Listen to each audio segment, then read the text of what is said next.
बुधवार सकाळच्या बायबल स्टडीमध्ये एस चर्च नंदुरबार दुधाई शिवार शहारोलच्या वतीने आपलं सगळ्यांचं सहर्ष स्वागत आहे. मी रेव्हरंड डॉक्टर ग्लॅडविन जयकर पाळक साहेबांसोबत या अध्ययनामध्ये आपणासोबत आहे.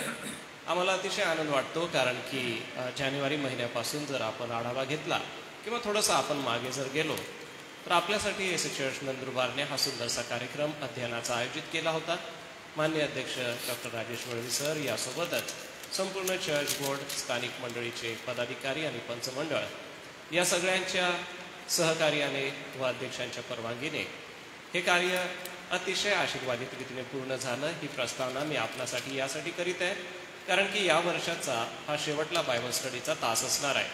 कारण पुढचा जो आठवडा आहे तो आपण दुःख सहन आठवडा साजरा करणार आहोत आणि या पॅशन वीकमध्ये मंडळीचे भरघोस असे कार्यक्रम आहे आणि त्याच्यानंतर उन्हाळ्याची सुट्टी असणार आहे. तर आपल्या सगळ्यांना विनंती आहे की S church Nandurbar YouTube channel, Facebook channel आणि सोबतच व्हॉट्सॲप यावरती आतापर्यंत झालेल्या सगळ्या अध्ययनाच्या PDF फाईल दिलेल्या आहेत, सर्व व्हिडिओ दिलेले आहेत आणि आमचे नंबरसुद्धा आपल्याकडे आहेत. तर आपल्याला याबद्दल जर अधिक माहिती हवी असेल तर आपण आमच्याशी संपर्क साधा. आपल्याला नक्कीच यामध्ये मार्गदर्शन मदत केली जाईल. पुन्हा एक वार सगळ्या अभ्यास गटाच्या वतीने मी सन्माननीय डॉक्टर रेव्हरंड जी जयकर पाळक साहेब आपलं मनपूर्वक आभार मानतो, कारण की यामागे कष्ट आहे, यामागे मेहनत आहे. एवढं सगळं संकलन करणं, सोबतच याच्यासमोर फाईल आम्हाला दिसत आहेत त्याचं प्रिंट आउट करणं, त्याचं पेज सेटअप करणं, सोबतच PDF रूपामध्ये इलेक्ट्रॉनिक माध्यमाने लॅपटॉपच्याद्वारे स्क्रीनवरती ते सगळं आमच्यासाठी देणं, ह्यामागे फार मेहनत आहे. प्रभुदेव बाप तुम्हाला शक्ती देव, वेळोवेळी आरोग्य देव व अध्ययनाचा जो मोठा वारसा आणि जो मोठा आशीर्वाद प्रभूने तुम्हाला दिलेला आहे तो आमच्यासाठी, येणाऱ्या पिढीसाठी देवबाप आशीर्वादित करो. थोडक्यामध्ये मी प्रार्थना करतो आणि आजच्या अध्ययन वर्गाला सुरुवात करतो. हे सेनाधीश दयाळू परमेश्वर पित्या, तू किती चांगला आहेस. तुझं पवित्र वचन आम्हाला शिकवतं, मार्गदर्शन करतं आणि प्रभू तुझं वचन आम्हाला अधिक चांगल्या रीतीने समजावं यासाठी बायबल स्टडीची निर्मिती करण्यात आली. आम्ही आभार मानतो आमचे अध्यक्ष महोदय, चर्च कमिटी, मंडळीचे सचिव यासोबतच पंचमंडळ या अध्ययन वर्गामध्ये त्यांचं मोलाचं मार्गदर्शन लाभलेलं आहे. आम्ही डॉक्टर रेव्हरंड जी जयकर पाळक साहेबांसाठी आभार मानतो, कारण की त्यांनी पवित्र वचनाचं अध्ययन केलं व सोप्या भाषेमध्ये आमच्यासमोर हे सर्व संकलन मांडलेलं आहे. देवबापा हे तू आशीर्वादाचं कर. आजच्या अभ्यास वर्गाला आम्ही सुरुवात करीत आहोत. परमेश्वरा, तांत्रिक अडचणींपासून आम्हाला संरक्षण दे व होणारा अभ्यास वर्ग आशीर्वादित होऊ दे. यासाठी बोलण्यास पाळक साहेबांना शक्ती, बळ दे आणि आजचा होणारा अभ्यासाचा वर्ग आशीर्वादाचा होऊ दे. प्रार्थना प्रभू येशूच्या गोड आणि सुमधुर नावात केली म्हणून तो आली. आमेन. आमेन. मी अभ्यासाचा पुढील वेळ सन्माननीय डॉक्टर रेव्हरंड जी जयकर पाळक साहेब आपल्या हाती देतो.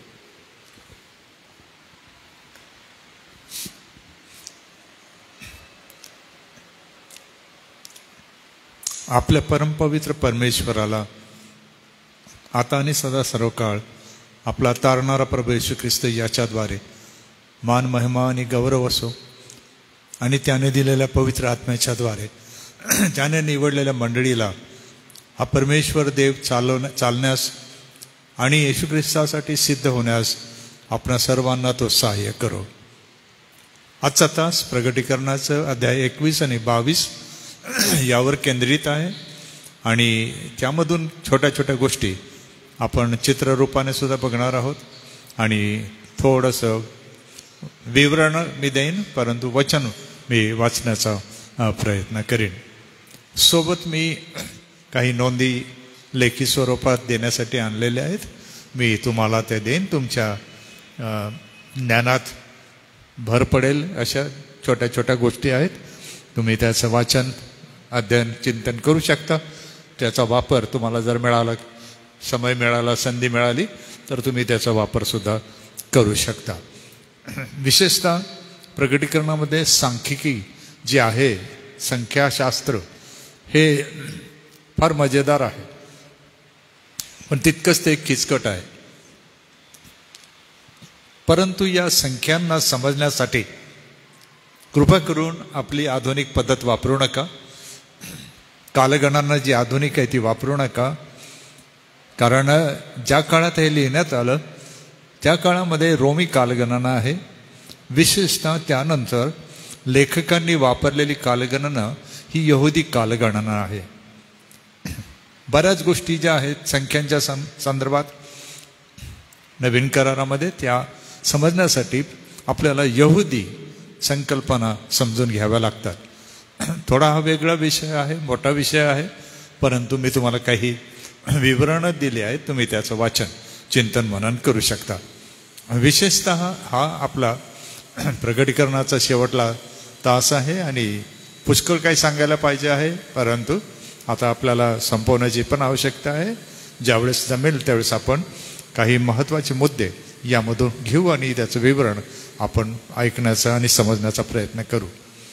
आज मला विशेष आनंद वाटतो की माझ्या सेवेच्या आरंभी जे मान्यवर पंचसभासद धुळे मंडळीमध्ये होते ते आज पुन्हा एकदा या वयामध्ये सुद्धा या ठिकाणी आहेत.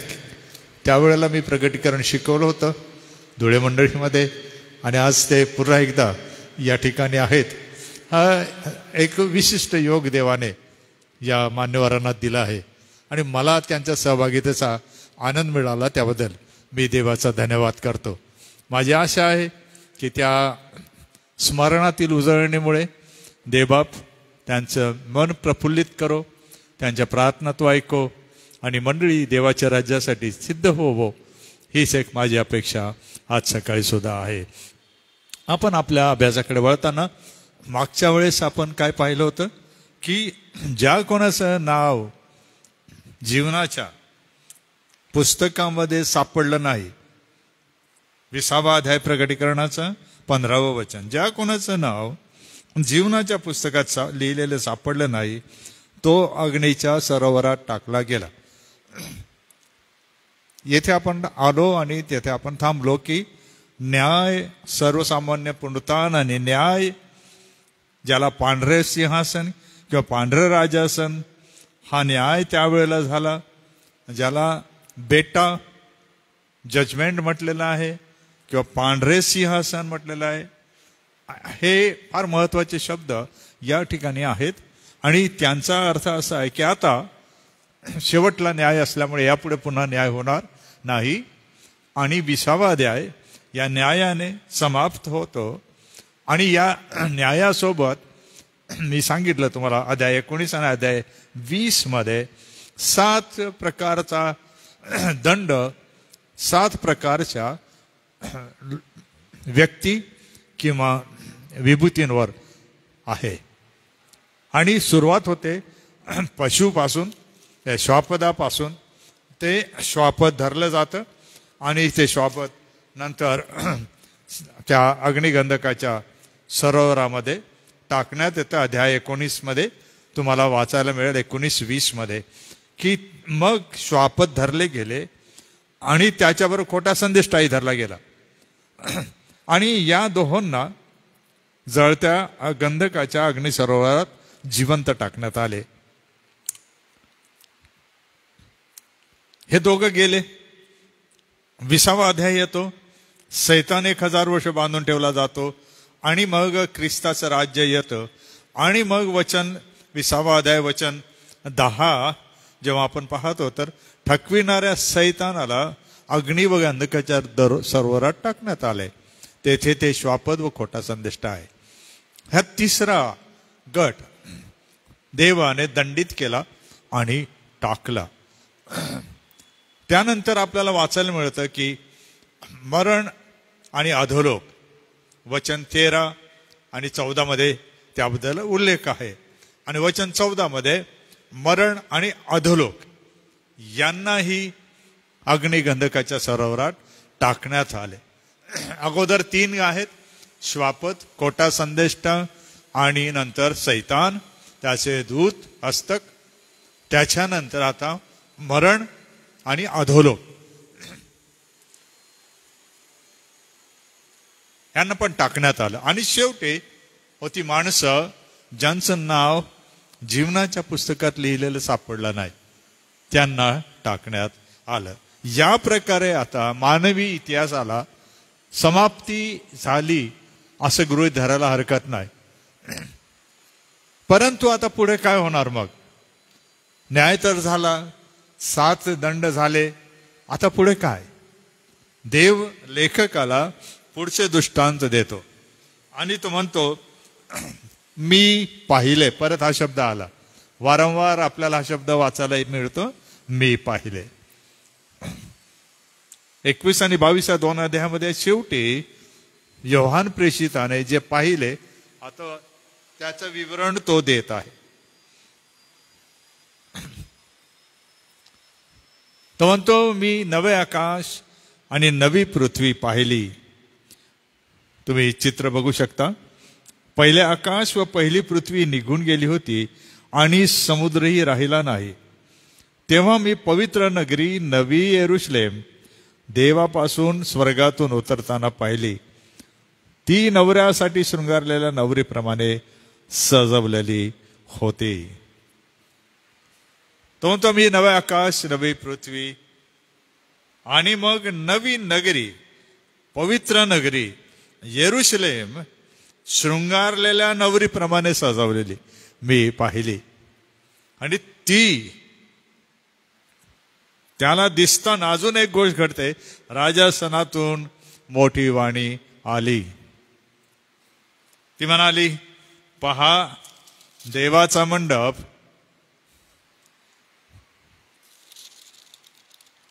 मनुष्यांजवळ आहे आणि त्यांच्याबरोबर देव आपली वस्ती करील. ते त्याचे लोक होतील आणि देव स्वतः त्यांच्या बरोबर राहील. आता चित्र बदलत चाललेलं आहे. देवाची वस्ती मानवाबरोबर होईल. जे लोक त्याचे नव्हते ते कोकऱ्याच्या रक्ताच्या द्वारे विकत घेतलेले असल्यामुळे आता ते त्याचे लोक होतील. आणि देव आणि मनुष्य यामध्ये जे अंतर होतं ते दूर गेल्यामुळे तुम्ही आणि मी त्याच्या बरोबर सदैव राहू.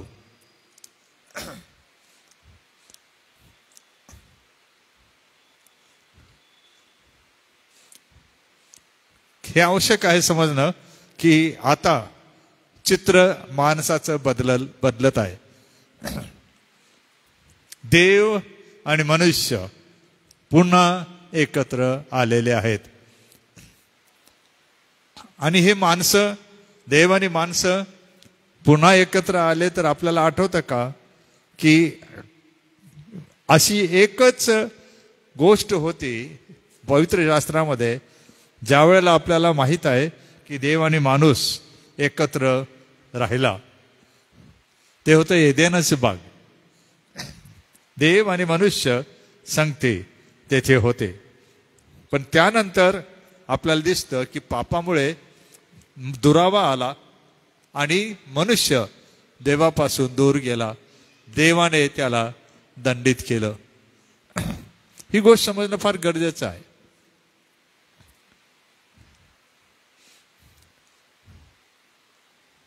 हे नवीन आकाश नवीन येरुशलेम पुढे अजून काय करणार आहे तर वचन 4 जर आपण वाचलं तर तेथे दिले आहे, तो त्यांच्या डोळ्याचे सर्व अश्रू पुसून टाकेल.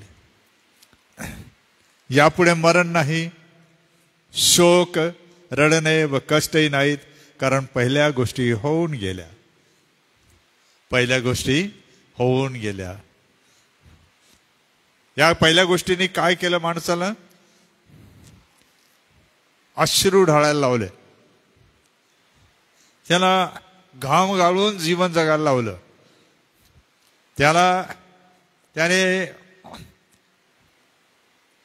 मरणासन्न केलं, मरणाच्या स्वाधीन केलं. मनुष्याला जीवनामध्ये शोक, रडणं, कष्ट आले. परंतु आता देव म्हणतो आता मी ते तसं होऊ देणार नाही. पुन्हा एकदा तुम्ही माझ्या विसाव्यामध्ये आला आहात म्हणून तुम्हाला मी माझ्याजवळ सदा सर्व काळचा मी विसावा देईन आणि मी सर्व काही नवीन असे करीन. पुढे 6व्या वचनात म्हणतो, आपण वाचतो की हा शब्द आलेला आहे परत, झाले. है ना, पुन्हा पुन्हा हा शब्द आहे, झाले, संपले, पूर्ण झाले, काही बाकी राहिलं नाही, असा त्याचा अर्थ आहे. आणि म्हणून आपल्याला या संदर्भात लक्षात ठेवावं लागेल की परमेश्वर म्हणतो झालं म्हणजे याच्या पुढे पुन्हा जे त्याला करायचं आहे ते तो करील, बाकी इतिहास त्याने आता संपवला. आपला भूतकाळ त्याने पुसला, आपल्याला त्याने नवीन संधी दिली. आणि तो म्हणतो म्हणून आता तू हे लिही, कारण ही वचने विश्वसनीय व सत्य आहेत. तो मला म्हणाला की मी अल्फा ओमेगा, प्रारंभ शेवट आहे. मी ताणलेल्या जीवनाच्या पाण्याचे झऱ्याचे पाणी फुकट देईन.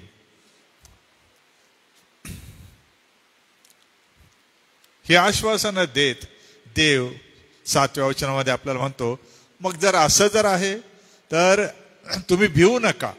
हा संदेश पुन्हा एकदा लेखक आपल्याला देतो की विश्वासणाऱ्यांनो तुम्ही भिवू नका. हे आपलं युद्ध आहे आणि ह्या युद्धामध्ये आपल्याला विजय मिळवणं गरजेचं आहे. हा विजय तुम्हाला हवा आहे, तो तुम्ही मिळवू शकाल, त्याची मी घोषणा केलेली आहे. आणि मग जेव्हा तुम्ही हा विजय मिळवणार, या उल्लेखिलेल्या गोष्टी, अगोदर सांगितलेल्या गोष्टी मी तुम्हाला देईन. हा तुमचा वारसा असेल. सोबत मग मी तुमचा देव होईन आणि तुम्ही माझे पुत्र व कन्या व्हाल. परंतु जो विजय मिळवण्यासाठी धडपडणार नाही, खटपट करणार नाही, स्थिर राहणार नाही, तर त्यांचा शेवट भयंकर होईल. त्यामध्ये आहेत भेकड, विश्वास न ठेवणारे, अमंगळ, खून करणारे, जारकर्मी, चेटकी, मूर्तीपूजक, सर्व लबाड माणसे. यांच्या वाट्यास अग्नीचे व गंधकाचे सरोवर येईल. हेच ते दुसरे मरण आहे. म्हणून पहिल्या पुनरुत्थानात ज्याला भाग आहे तो धन्य, यासाठी म्हटलेला आहे. आणि पहिल्या पुनरुत्थानात ज्याला भाग नाही त्याला पण पुनरुत्थान आहे, परंतु त्याला जीवन नाही आहे, त्याला मरणदंड, तेही अग्नी गंधकाच्या सरोवरात आहे. म्हणून विश्वासणाऱ्यांना एका बाजूला प्रोत्साहन आहे, तुम्ही विजय मिळवा, आणि जे हलगर्जीपणा करून त्या विजयामध्ये चालायला समर्पित होणार नाहीत, उलट या वाईट प्रकारांचंच ते जर चिंतन करतील, त्याचाच वापर करतील, तसं टाकतील, तर त्यांचा शेवट भयंकर आहे. हा इशारा आपण तिथे दिला जातो. म्हणून आपल्याला हे लक्षात घ्यावं लागेल की हे जे दुसरं मरण आहे, आता हे मरण पापामुळे तर आहेच आहे, परंतु देवाने दिलेला दंड आहे. पापाचं वेतन मरण आहे, ही गोष्ट खरी आहे, परंतु आता देव दंड देत आहे दुसऱ्या मरणाचा. हे लक्षात ठेवावं लागेल. आपण केलेल्या पापाचा दंड हा आपल्याला देवाने दिलेला प्राथमिक दंडाचा भाग आहे, परंतु दुसरा मरणाचा दंड हा त्या प्रकारचा दंड आहे की जो देव स्वतः देईल. आणि म्हणून मग असं दिसतं, परत एकदा तो पाहतो की ज्या 7 पिढ्यांनी भरलेल्या 7 वाट्या ज्यांनी हाती घेतल्या होत्या, अशा 7 देवदूतांपैकी एक देवदूत येऊन माझ्याबरोबर बोलला. तो म्हणाला, ये नवरी म्हणजे कोकराची स्त्री मी तुला दाखवितो. आणि मग तो आत्म्याने संचरित झाला. तेव्हा त्याला डोंगरावर नेण्यात आले. तेथून त्याने पवित्र नगरी यरुशलेम देवापासून स्वर्गातून उतरताना दाखवली.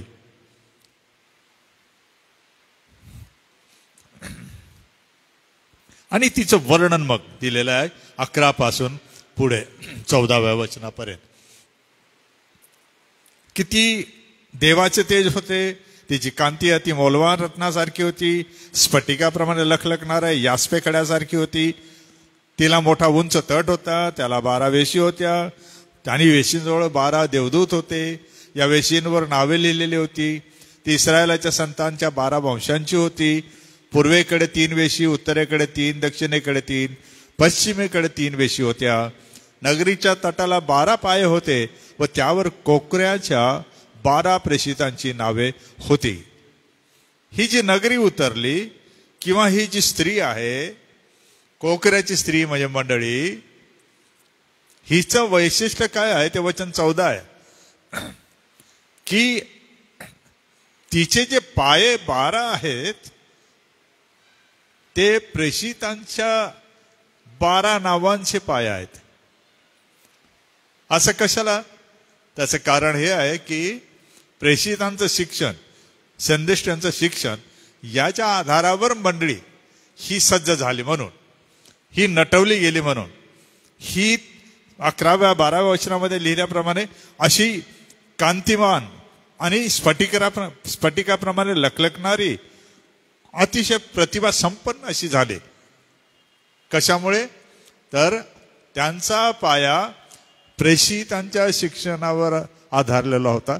म्हणून ते वचन तुम्हाला आठवत असेल, पाऊल सांगतो, तुम्ही प्रेषित आणि संदेष्टे यांच्या पायावर रचलेले आहात. म्हणून आपल्याला पुन्हा पुन्हा हे लक्षात घ्यायचं आहे की देवाच्या वचनाचं अध्ययन मनन करण्यासाठी प्रेषितांच्या शिक्षणाकडे, म्हणजे प्रभू येशू ख्रिस्ताचं शिक्षण घेण्यासाठी प्रेषितांचा अभ्यास आपल्याला करायला पाहिजे आणि त्यांनी काय सांगितलं हे समजून घ्यायला पाहिजे. ही ती नगरी, तिचा पाया आणि ती जी आपल्याला दिसते. मग काय झालं वचन 15 पासून पुढे की या नगरीचं एक मोजमाप करण्याचा पुन्हा हुकूम आला. आता तुम्हाला अगोदर पण एकदा मोजमाप झालेला आहे, आता हे दुसऱ्यांदा आलेलं आहे. पहिले साधा बोरू होता, आता सोन्याचा बोरू आहे.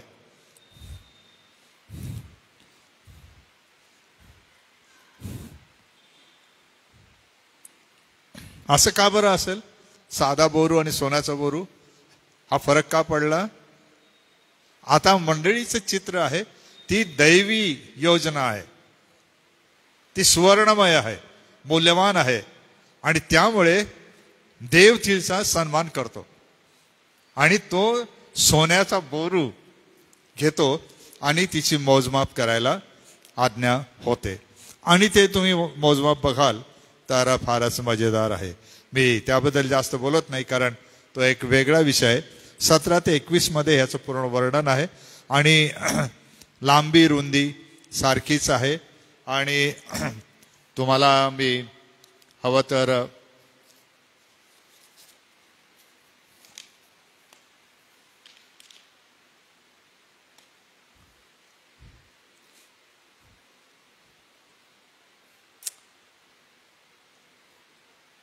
शेवटी मी तुम्हाला ते दाखवतो. मी तुम्हाला चित्र तयार केलेले आहे, मी ते तुम्हाला शेवटी ह्याचं जे मोजमाप आहे ते फार मजेदार आहे. थोडं आपण शेवटी त्याला बघू. माझ्याकडे आहे, मी ते तुम्हाला दाखवतो. पुढे मग असं झालं आता की मग वचन 22, मंदिर माझ्या पाहण्यात आले नाही. मंदिर नसल्यामुळे एकच महायाजक तो त्याच्या दासांच्या समवेत या मंदिराला, म्हणजे जो देव आहे, जो कोकरा आहे, जे मंदिर रूपी जे वर्णन आहे त्याच्यामध्ये तो आपला याजकीय अधिकार वापरणार. आणि वर्णन दिलंय की मग प्रकाशाची गरज नाही आणि वगैरे वगैरे. आणि परत 27, तिच्यात कोणत्याही निषिद्ध गोष्टी, अमंगळपणा व असत्य आचरणारा इसम यांचा प्रवेश होणारच नाही, तर कोकऱ्याच्या जीवनाच्या पुस्तकात लिहिलेल्या लोकांचा मात्र होईल. पुन्हा पुन्हा आपल्याला शिक्षण आहे, इशारा आहे, सांगितलं जात आहे की ही जी व्यवस्था आहे स्वर्गीय यरुशलेमची, किंवा ही जी व्यवस्था आहे हिचा अर्थ हा आहे की ही अति पवित्र व्यवस्था आहे, ही देवाची व्यवस्था आहे. आणि यामध्ये कोकऱ्याशिवाय कोणीही मध्यस्थ नाही आणि त्याच्या पुस्तकात ज्यांची नावं लिहिली आहेत त्यांचाच प्रवेश आहे. आता देवाच्या जीवनाच्या पुस्तकाचा सुद्धा उल्लेख आहे आणि कोकऱ्याच्या जीवनाच्या पुस्तकाचा सुद्धा उल्लेख आहे. हे दोन उल्लेख आहेत. माझ्या माहितीप्रमाणे कोकऱ्याचं जीवनाचं पुस्तक म्हणजे त्याच्या विश्वासणाऱ्यांचा उल्लेख आणि देवाचा ह्याच्यामध्ये उल्लेख जो आहे तो सर्वसाधारण सर्वांचा आहे. पण येथे न्याय दिसत नाही. नावं लिहिलेले आहेत पण त्यांच्या कृत्यांप्रमाणे त्यांचा न्याय झाला असं दिलेलं नाही, कारण त्यांचा न्याय येशू ख्रिस्तामध्ये अगोदरच पूर्ण झाला. वचन 25 आहे, तिच्या वेशी दिवसा बंद होणारच नाहीत, रात्र तेथे नाहीच. हे अद्भुत नगरी, देवाची योजना, त्यामध्ये विश्वासणाऱ्यांचा प्रवेश असेल आणि ही आपली आशा आहे.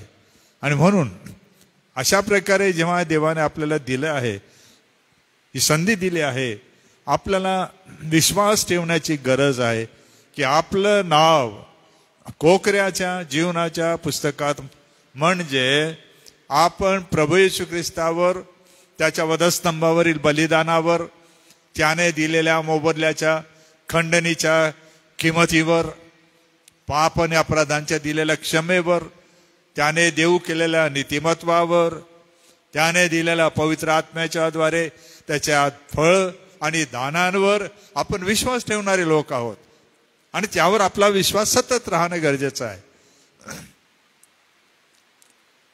आणि आपल्याला खात्री दिलेली आहे की तेथे आपला प्रवेश असणार.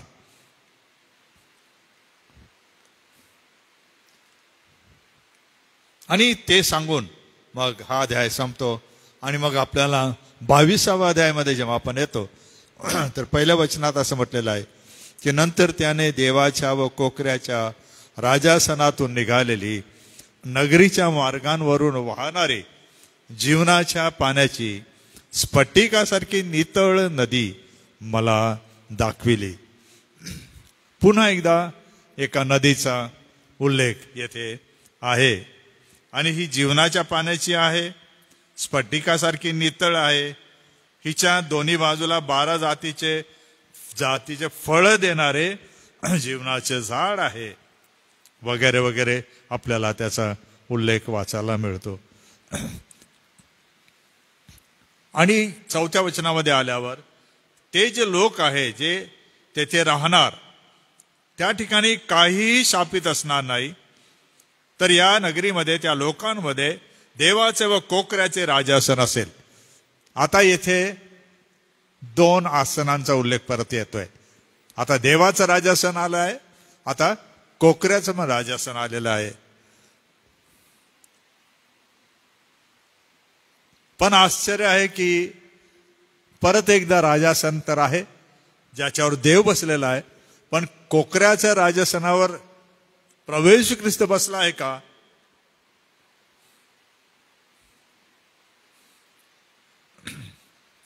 असेल असं म्हटलेलं आहे.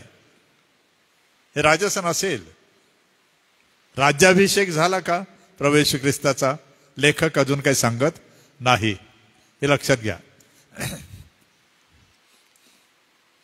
म्हणजे याचा अर्थ असा, आपल्याला अजून वाट बघावी लागणार आहे. प्रभू येशू ख्रिस्ताला मुकुटमंडित होऊन आपली सत्ता हाती घेण्याची वेळ येणार आहे, त्याची आपल्याला वाट पाहायची आहे. आणि मग ते त्याचे जे लोक आहेत, त्याची सेवा करणारे त्याचे दास आहेत, ते त्याचं मुख पाहतील व त्याचे नाव त्यांच्या कपाळांवर असेल. पुढे रात्र असणार नाही, दिव्याचा अथवा सूर्याच्या प्रकाशाची गरज पडणार नाही. प्रभुदेव त्याच्यावर प्रकाश पाडील आणि ते युगानुयुग राज्य करतील. परत एकदा तयार झाले आहेत, परंतु अजून घोषणा झालेली नाही. राज्य करतील, भविष्यकाळ लेखक अजूनही सांगत आहे. म्हणजे आपल्याला वाट पाहावं लागेल असं लेखक म्हणतो.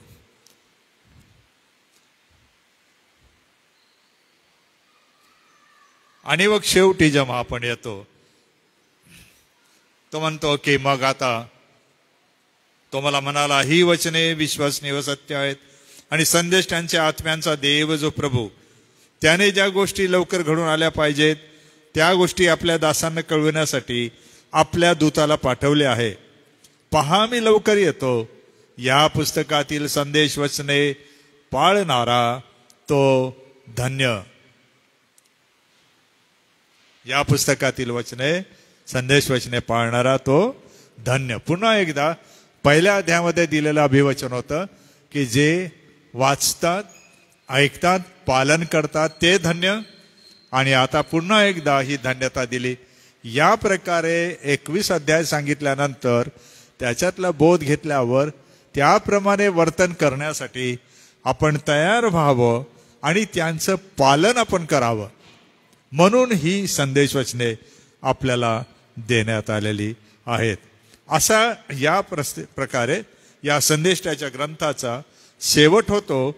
आणि पुढे जी आहे पुस्ती, आणि त्याबद्दल काही जास्त सांगण्यासारखं नाही आहे, पण पुन्हा एकदा वचन 12, 13, 14, 15 मध्ये आपल्याला इशारा परत तोच देण्यात आलेला आहे की कुत्रे, चेटकी, जारकर्मी, खून करणारे, मूर्तीपूजक, लबाडीची आवड धरणारे व लबाडी करणारे सर्व लोक बाहेर राहतील. पण 14, आपल्याला जीवनाच्या झाडावर अधिकार मिळावा व वेशीतून नगरीत आपले जाणे व्हावे म्हणून जे आपले झगे धुतात ते धन्य. जे आपले झगे धुतात ते धन्य.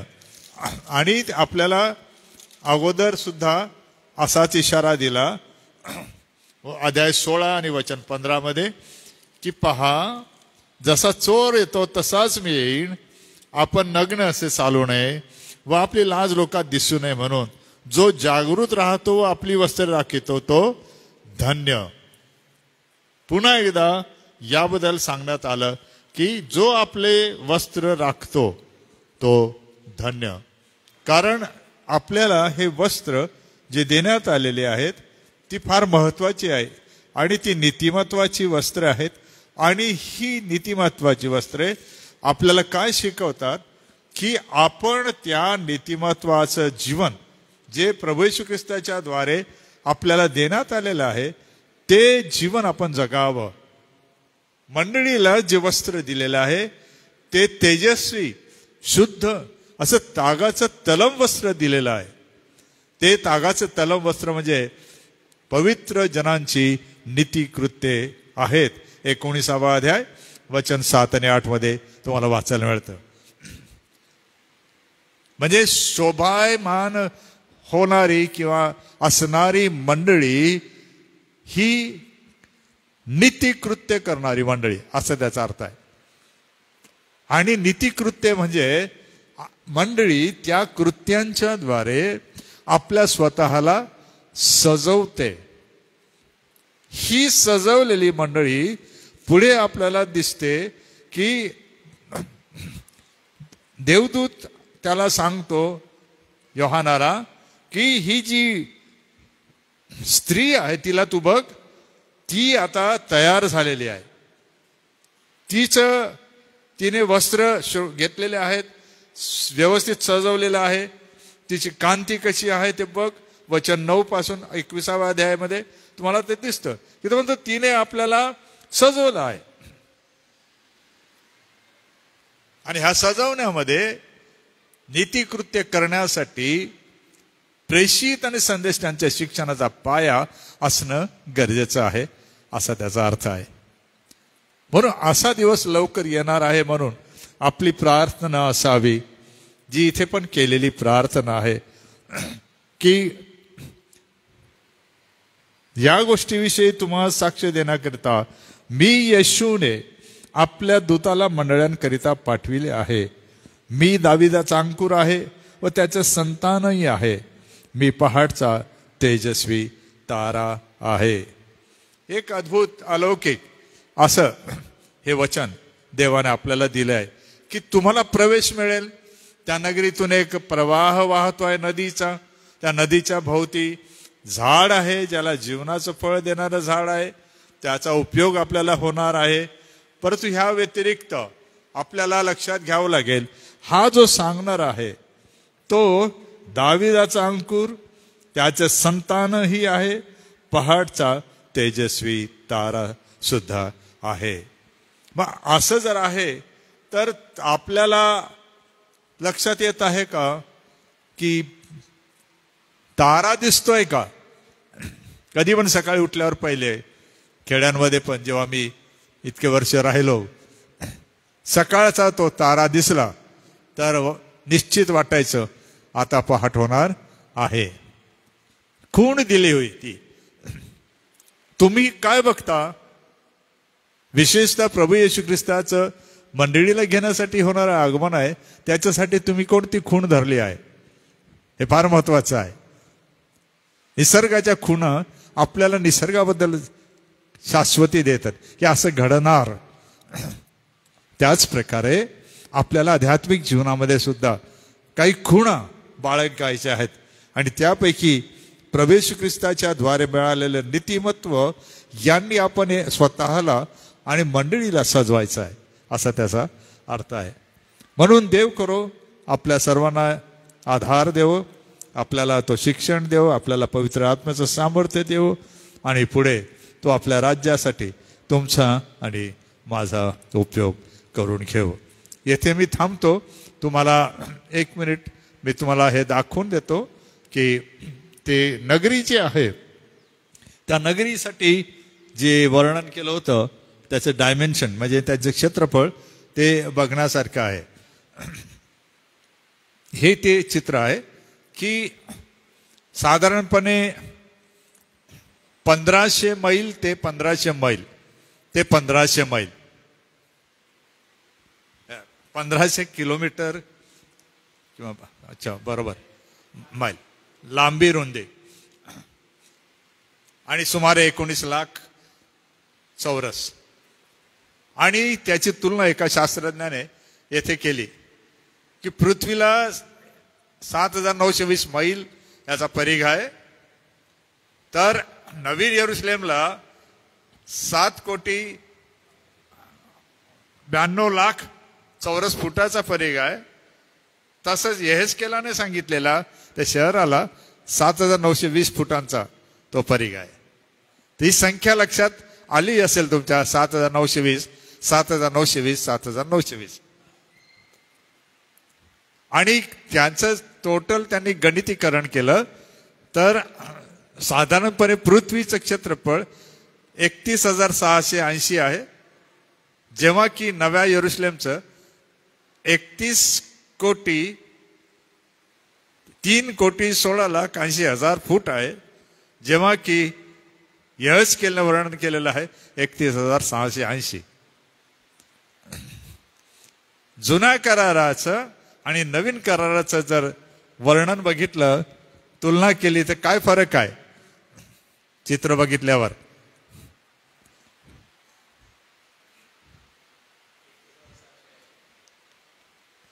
7,920 आहे फक्त जुन्या करारामध्ये. नवीन करारामध्ये आहे 79,20,000. 1000 पट संख्या वाढली. असं का झालं? हा त्याचा विषय आहे. मग ही संख्या येशू ख्रिस्ताच्या अनुयायांमुळे वाढल्यामुळे त्या नगरीचं क्षेत्रफळ पण बदललं. ते त्याच प्रमाणात राहिलं संख्येच्या, पण हजारांच्या पटीत बदलत गेलं असा त्याचा अर्थ आहे. आणि हे विवरण आहे त्याचं, ते नुसतं तुम्ही बघा की ते तसंच आहे. विशेषतः 1,44,000 ही जी संख्या आहे त्याच्या संदर्भात हे गुणाकार आहे. 12,000 गुणिले 12,000 केले तर ते 1,44,000 रुपये 1,44,000 येतं. किंवा स्क्वेअर फरलॉंग घेतले तर इतके येतात. म्हणजे कधी कधी ही संख्या मोजणं पवित्र शास्त्राची त्याला थोडंसं गणिती लागतं. मला एवढं येत नाही, थोडंफार समजतं मला. परंतु मला दिसलं की असं काही गणित आहे, यहेजकेल, दानियल सुद्धा थोडासा आणि प्रगटीकरण, की जे समजणं हे गणिती जे आहे त्यांचं काम आहे. मला इच्छा आहे की आपल्यामध्ये प्राध्यापक देशपांडे हे मॅथमॅटिशियन आहेत, एकदा त्यांना सांगावं की जरा हे आम्हाला मराठीमध्ये समजून सांगा, आणि जर त्यांच्याकडे झूम असेल किंवा सोय असेल तर ते आपल्याला मदत करू शकतात. मी त्यांना विनंती करणारच आहे. अर्थात डॉक्टर राजेश पण आहेत आपल्याकडे, आपल्याला मदत ते करू शकतात. या प्रकारे हे नवीन यरुशलेम, नवीन व्यवस्था, नवीन संख्या आणि जुना करार आणि नवीन कराराच्या प्रगटीकरणामध्ये कमी झालेलं नाही, प्रगटीकरण वाढतं झालं आहे हजारांच्या पटीने. जे दिसलं यहेजकेलला ते मर्यादित होतं. प्रभू येशू ख्रिस्त आल्यानंतर प्रेषित योहानाला आता प्रभू येशू ख्रिस्त दाखवताय. योहाना, अरे ह्याच्यापेक्षा ते फार वेगळं आहे अजून बघ. आणि ते प्रचंड क्षेत्रफळ जेव्हा तो पाहतो तेव्हा तो अवाक होऊन जातो. आणि म्हणून आपल्याला पुष्कळदा लोक म्हणतील की तुम्ही स्वर्गाचा आमिष दाखवताय. आता हा वाद सगळीकडे येत आहे ना. हे आमिष नाही आहे. आमिष काय आहे? देणारा कोण? तेथे सोन्याचे रस्ते आहेत. सांगणारा कोण? देव.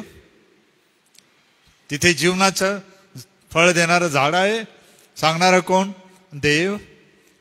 जीवन देणार सांगणारा कोण? देव. अश्रू पुसणार सांगतो कोण? देव. मग आपलं उत्तर काय पाहिजे? नाही, मी सांगत नाही हो.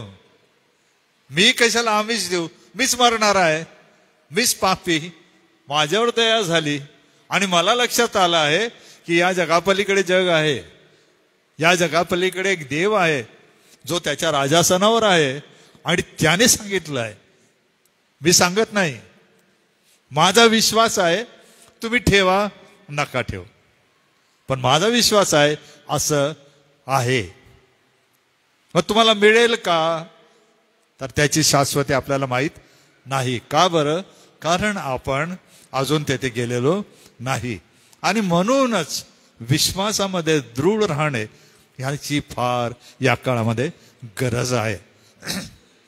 पुन्हा एकदा आपण सगळ्यांनी मला फार सहकार्य केलं, मला प्रोत्साहन दिलं आणि मला तुम्ही हिंमत दिली की करता येतो. त्यामुळे मला सुद्धा आनंद वाटतो की मी इथपर्यंत तुम्हाला थोडंफार काहीतरी देऊ शकलो. प्रार्थना करा. प्रभूची इच्छा काय आहे पुढच्या वर्षी ती आपण ओळखावी. माझ्या डोक्यात आहे की जसं नवा करार आज आपण पूर्ण करतो आहोत 27 पुस्तकांचा, प्रभूने कृपा दिली, मंडळीच्या मनात असेल, पुढच्या वेळेस आपण जुना करार पूर्ण करून टाकू. तो थोडक्यामध्ये आपण करू. 5-12 5-5-12 5 खंडामध्ये आपण 15 सेशनमध्ये 3-3 तास जरी आपण केले बुधवार, तर 15 बुधवारमध्ये आपला जुना करार सुद्धा पूर्ण होऊन जाईल. कारण आपल्याला विवरण घ्यायचं नाही आहे, आपल्याला ढोबळ माहिती घ्यायची आहे. माझ्या डोक्यात तो एक विचार आहे. किंवा संदेष्टे आणि संदेष्ट्यांची चळवळ समजणं फार गरजेचं आहे. ते समजल्याशिवाय दानियल, यहेजकेल, प्रगटीकरण आणि प्रभू येशू ख्रिस्ताचा भविष्यवाद समजत नाही. कोण काय प्रचार करतात, कोण काय शिकवतात, हा आपला उद्देश नाही, माझा तो उद्देश नाही. माझं लक्ष तुमच्याकडे आहे, एसे चर्चेसकडे आहे, माझं विश्वासणाऱ्यांकडे लक्ष आहे. त्यांना त्यांच्या गरजेप्रमाणे मला दिलं पाहिजे एवढंच मला समजतं. युक्तिवाद मी करणार नाही, कारण त्याची येथे गरजच नाही. आपण सर्व मिळून शिकत आहोत. म्हणून प्रभू करो की प्रभू आपल्याला प्रेरणा देव आणि आशीर्वादित करो की त्या आशीर्वादाचा भागीदार होण्यासाठी देवाने मला आयुष्य द्यावं आणि मी तुमची ही सेवा करू शकेन. पुन्हा एकदा ह्या संपूर्ण वर्षभराच्या अभ्यासामध्ये रेव्हरंड अनुप वळवी, राजेंद्र व्यास आणि आपण सर्व मुख्य आपले डॉक्टर राजेश वळवी पंच, अतिशय आदराने सन्मानाने मला तुम्ही उचलून धरलं, सहकार्य केलं. सोबत असंख्य लोकांनी या अभ्यासाचा फायदा घेतला ऑनलाईन. त्या सर्वांचे आम्ही आभार मानतो.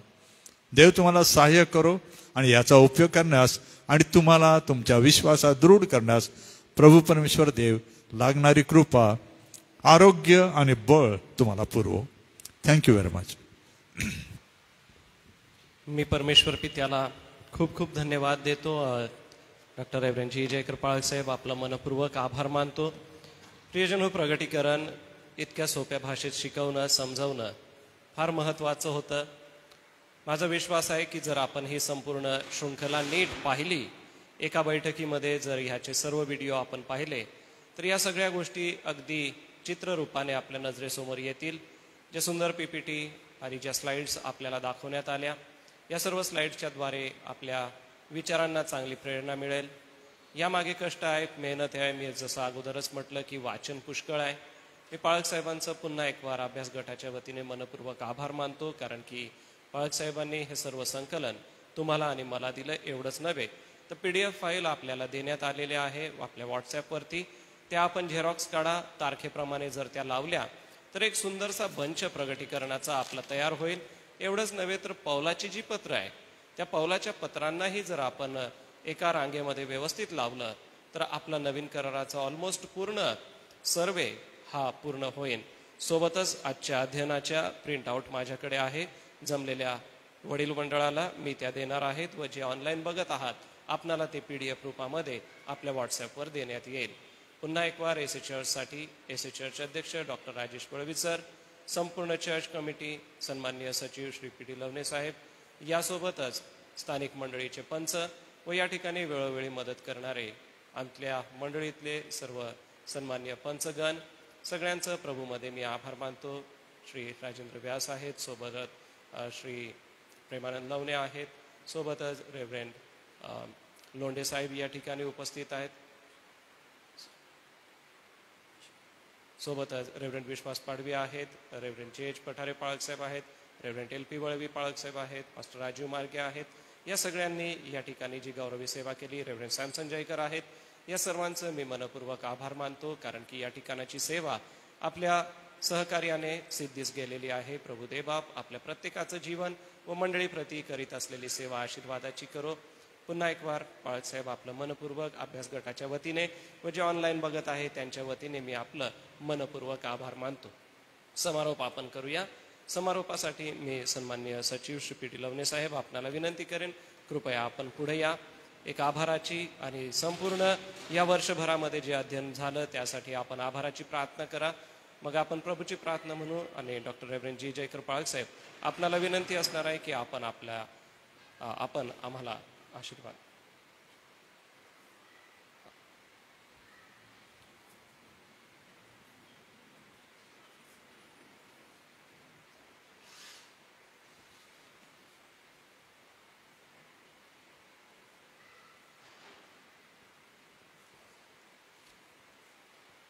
विशेष परमेश्वराचे आभार मानतो की डॉक्टर ग्लॅडविन जयकर सर यांनी आम्हाला अतिशय चांगल्या रीतीने अध्ययनात मदत केलेली आहे.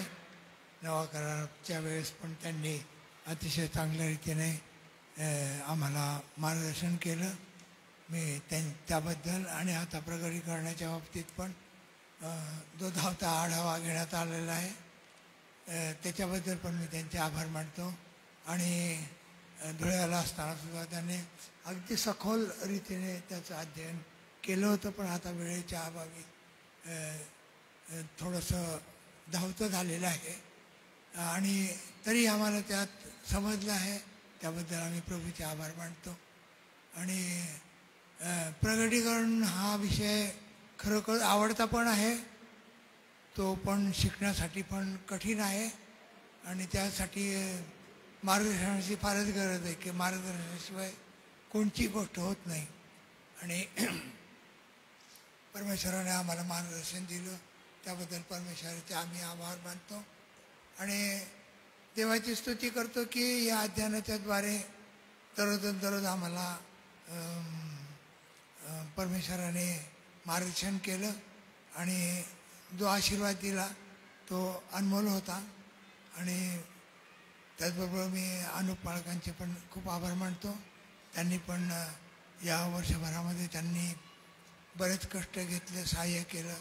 दरवर्षीच ते घेतात कष्ट, आणि यावर्षी पण त्यांनी कष्ट घेतले. त्याबद्दल मी त्यांचे आभार मानतो. आणि जे धावपळ ऑनलाईन आणि सर्व गोष्टीत राजेंद्र व्यासने पण मदत केली आहे, त्याच्याबद्दलसुद्धा मी त्यांचे आभार मानतो. आणि जे जे लोक येत गेले त्यांना प्रभूच्या वचनाची आवड आहे, गोडी आहे, आणि विशेष म्हणजे ओढ आहे.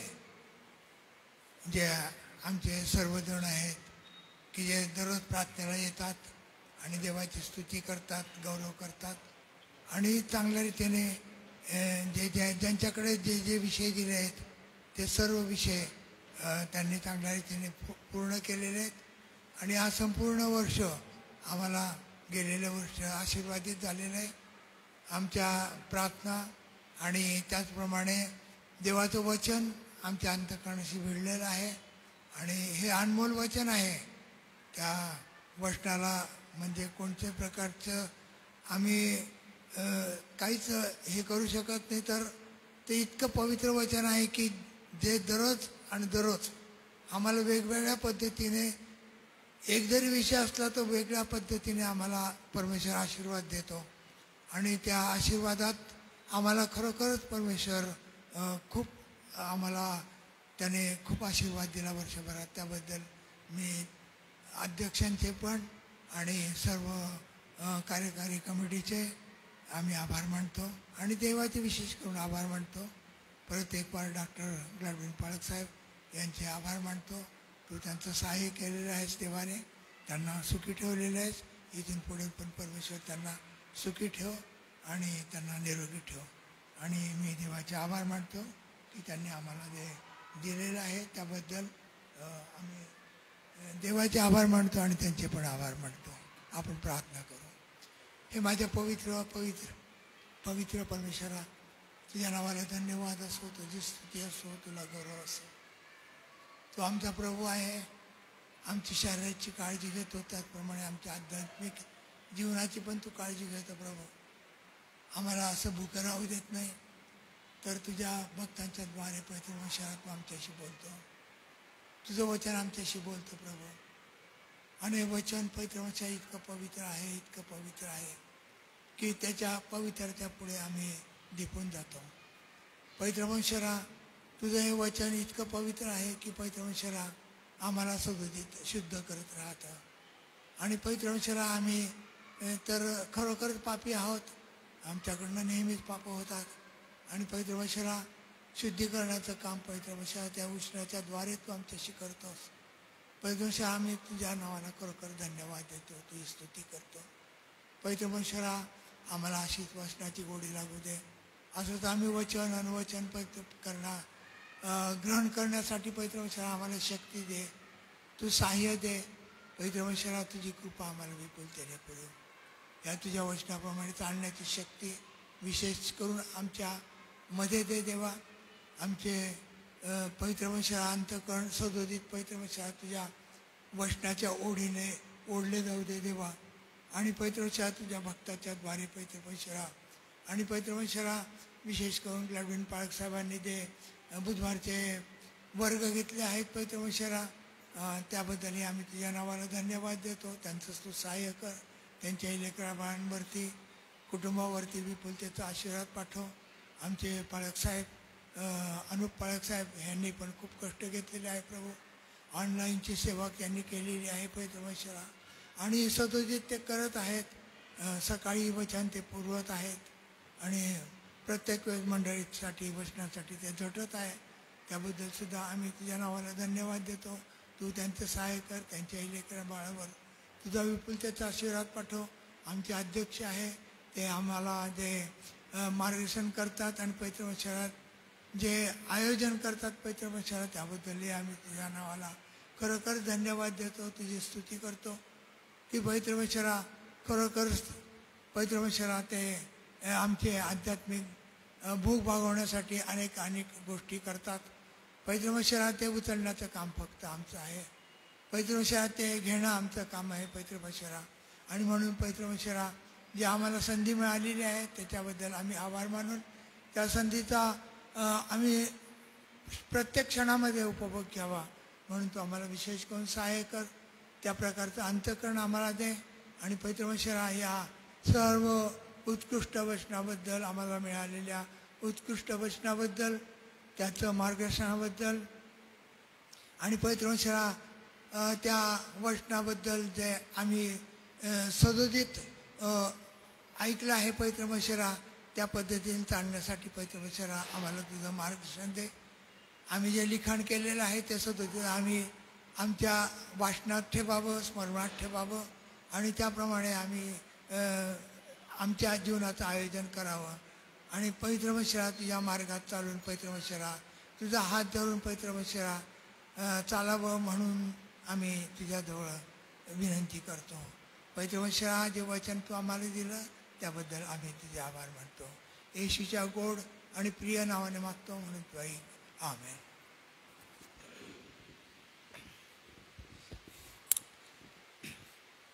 देवाचे वचन ते अगदी खरे, ते अगदी खरे असे आहे. आकाशातील तारे ते पडणारे, देवाचे वचन टिकणार. आता आपल्या तारणाऱ्या प्रभू येशू ख्रिस्ताची कृपा, देव बाप याची प्रीती आणि पवित्र आत्म्याची सहभागिता समस्त एसएस चर्चेसमधील अभ्यास गटांसह देवाची मंडळी इस्रायल आणि त्यासोबत ऑनलाईन जडलेल्या सर्व भाऊ आणि बहिणींबरोबर आता आणि सदा सर्व काळ होत राहो. आमेन. आमेन.